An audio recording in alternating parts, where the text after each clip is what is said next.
बिस्मिल्लाहिर्रहमानिर्रहीम। कपड़ों के पासों ख्वाब में देखने की ताबीर का दूसरा हिस्सा है। जिसने ख्वाब देखा कि वह अपनी बीवी का कपड़ा या किसी और का कपड़ा या उसका बुर्का सी रहा है या इसके कपड़े में जोड़ लगा रहा है, तो ये ताबीर है कि वो बीवी से लड़ेगा और इस औरत को वो बात मालूम हो जाएगी जो इस आदमी के रिश्तेदार को मालूम होगी। दुपट्टा, औरत का दुपट्टा उसकी आज़ार और इसके बरतने की ताबीर इसका शौहर है। जो बात इनमें ज़ाहिर होगी वो बात इसके शौहर में ज़ाहिर होगी, और जो नफरत, बुराई, खूबी या सफ़ेदी इसमें होगी वो शौहर के हाल में भी इसी मुनासबत से दिखाई जाएगी।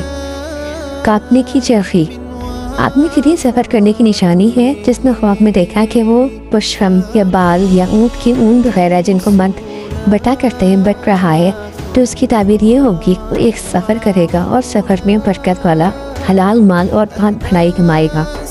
और अगर ख्वाब में ऐसी चीज़ काटते हुए देखी जिसको आमतौर पर औरतें खाती हैं जैसे रुई और